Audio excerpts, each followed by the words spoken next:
Okay. So I start by doing my fingers. I always start with the bandage on the pinky side of my wrist, and I come around to secure it, and then I know that I'm going straight up to the tip of my thumb. I try to keep the finger wraps below the nail bed so that you can be more functional. I come around and make sure that there's no excess skin sticking through over here, and then I go down on the thumb side of the wrist, up on the pinky side, straight up to that index finger. I go around the index finger just below the nail bed, and I come around until I get full coverage. And I go down on the thumb side of the wrist. I can put it down on the table to secure it. I come up on the pinky side of the wrist, straight up to the tip of that next finger. If you notice when I'm doing my bandaging, whoops, it stinks when you drop it, but you can just quickly re-roll.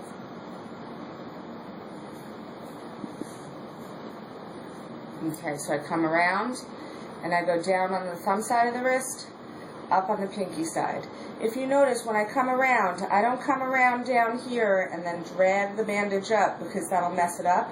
I come around knowing that I'm going right up to the tip of that next finger. So I try to keep it as flat as possible on the side of my hand. I go around and through, and then I go down on the thumb side of the wrist, up on the pinky side, straight up to the tip of that pinky. I come around, and I come around, and I go down. And for the rest, whatever extra I have, I just do a 50% overlap. If you notice, when I'm wrapping, I'm not coming off of my skin to pull. I'm keeping the bandage just flat against my wrist, and I'm going slowly around. So that's what the hand bandage looks like.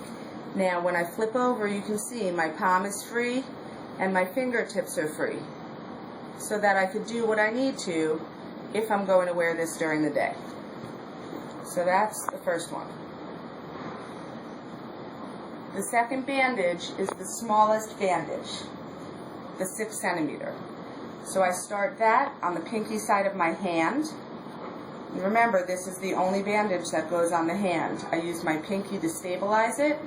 I come around through that web space, I secure it, and then I start by going down on the thumb side, up on the pinky side. And if you notice, the whole time I'm keeping this bandage very close to the hand. The reason that I'm doing that is because this is the only bandage that's going to get my knuckles and the top of my hand any form of compression. So you go around 3 or 4 times, you get that nice compression. You can see that it's covering my knuckles, and then I come around and I do that 50% overlap. Now when I do my 50% overlap, you can see that I'm not lifting this bandage off my wrist in the slightest. It's just unrolling along the length of my arm. Now as I get closer to the elbow, I have to figure out what it is that I'm going to do to make sure that I don't lose the connection. Remember how we talked about that on the phone. Now that's my first bandage, and I pre-tore some tape on the side of the table so that I could just tape it down. Now I'm going to do the cotton at my elbow to protect the area, and if you notice, I'm using my body to secure it so that I'm not losing that contact, I'm not losing that protection, and I don't have any area sticking through. For the second bandage, I attach a piece of tape at the end just to make it easy to hold in place. And I do it on an angle. The reason for the angle is so that I make sure that I cover this tip. So I come around and secure it, and then I'm simply unrolling the bandage along the length of my arm. If you notice, the bandage is never ever losing touch with my arm. So I'm coming around. I know that you see my elbow bending and you're wondering why that's happening. It's because I didn't get to my elbow yet. But now what I'm going to do is use the side of my body. So I reach around, I take the bandage, I come around, no pulling, and I simply unroll along the length of my arm. I'm not pulling, I'm keeping it nice and snug, but what I'm doing is I'm tucking it on my side and I'm reaching around to the other side of my arm, grabbing the bandage and coming back. So if you notice, my elbow is never ever changing position. As I get up higher, I'm doing the same thing. I'm reaching around. And when I get to the very end, I'm going to use my mouth because I have nothing else to use, and I have some pre-torn pieces of tape. So that's the second bandage. Now I'm up to the third bandage.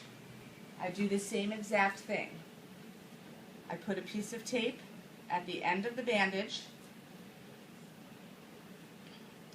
and I start again at the pinky side of my wrist on an angle. Oops. I have to make sure it sticks. And I start at the pinky side of my wrist on an angle, and then I go around and I do my same 50% overlap. If it's easier for you and you have a high table at home, you can use the table to rest your arm and come around and do the same thing. I find it's easier to just use my body. So when I get to the point where I think I'm going to start bending my elbow and it's going to affect my bandaging, I use my body. So I come around with that 50%, I reach my hand around, I grab that wrap, and I come around. Same thing, reach around, come up, secure it at the side of my body, and come back around. What this does is it stops the tendency for the fluid to pool between the upper forearm and the lower upper arm, which is from here to here. And from the pictures that you sent me, that's like where it looks like you have the most pooling of fluid. So you can see when I bend my elbow, I don't have any skin peeking through. That's because what I'm doing is making sure by keeping my arm straight that I get a nice compressive wrap. And that is my self-bandaged arm. I hope that that is helpful.